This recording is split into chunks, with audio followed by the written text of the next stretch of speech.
So Nvidia stock just announced some amazing updates with Japan. I recently just finished watching their AI summit, and there's a lot of great information that I think Nvidia stock investors should know. Now, I also want to say Jensen is the ultimate troll, and he is hilarious. Let me explain why in today's episode. But before we go anywhere, make sure to hit the thumbs up and the subscribe button. Check out the pinned comment for a special offer at fool.com/Jose and a special coupon code for my ebook if you want to learn about the semiconductor market. Now, let's get started. I want to thank the Motley Fool for sponsoring this video, and check out fool.com/Jose for the 10 best stocks to buy now. With that link, you get a promotional offer for the subscription service. Now, let's continue with today's episode. All right, so we can see Nvidia stock was up roughly 2.1% today, sitting at $148. Now, yesterday we did get hit with 3 bullish price target hikes on Nvidia. And on today's episode, we're going to see 3 new that came out today as well. But first, I want to take a closer look at this AI summit that just happened. So right now, Nvidia's CEO, Jensen Huang, is going to all these countries and meeting with either top officials or big CEOs and kind of showcasing why they need to invest in AI for the advancements of their country, aka sovereign AI.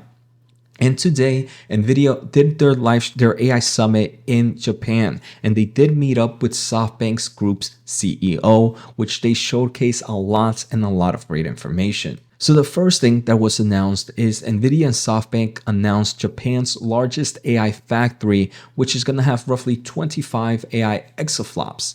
And obviously, being the built largest AI factory, we know this is going to use a lot of Nvidia's AI chips. The second thing in this partnership, it does seem like Nvidia is going to be powering their 5G AI RAN using Nvidia AI Aerial. For those that are not familiar, this kind of device or product allows for internet over the edge, where if you need to do some form of AI workload, it's not necessarily going to happen on the device, but it's going to happen over the edge to help kind of alleviate a lot of the workloads actually happening on the personal device. So this is great if you're wanting to expand kind of the AI market to all types of consumers, to all types of industries, as obviously maybe there are certain devices that cannot handle those type of AI workloads. So you need to handle it somewhere else, but also somewhere that is very, very close to the device. So the best place would be some form of networking solution. Now, the final thing that actually got me pretty excited, and actually all these got me pretty excited, but it is their new AI application marketplace. So Nvidia is, the way they discuss it, and this is something new, I believe this is something that's going to grow in the future, but they are creating a marketplace where developers will be able to sell AI applications.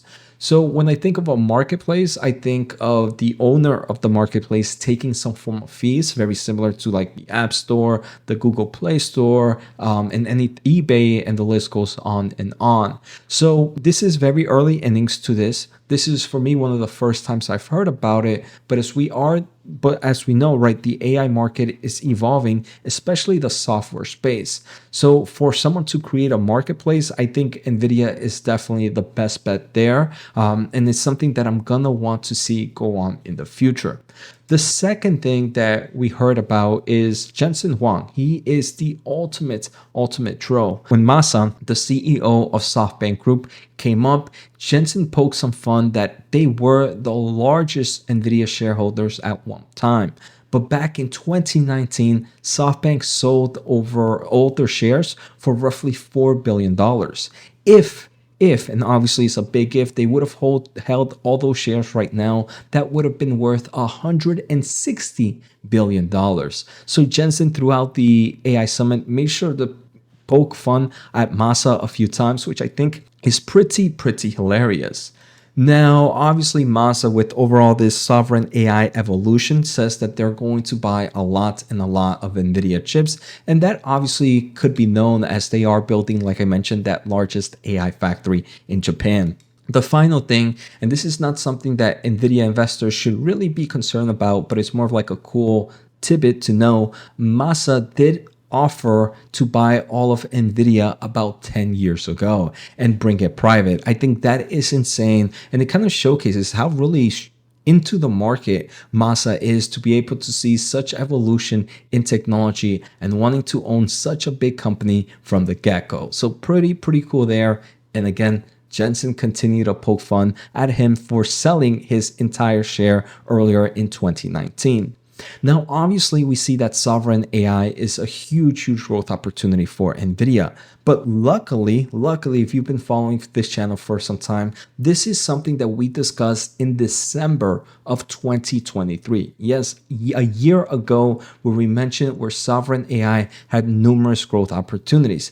I'm just curious what price point Nvidia was there. $496. That's actually $49 in today's split price. So again, even back then, we were already talking about sovereign AI. So if you want to make sure you stay up to date to all Nvidia news and get there before the masses, make sure to hit the thumbs up and the subscribe button.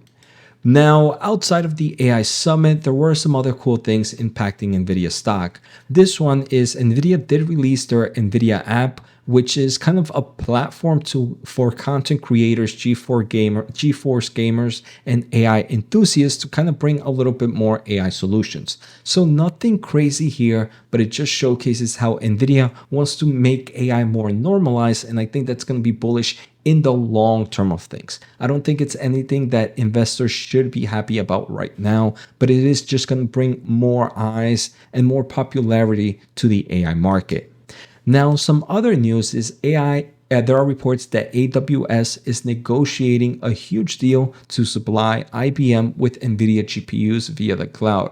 While this is not necessarily big for NVIDIA, it is very big for AWS. It kind of showcases the huge demand there is for AI compute power.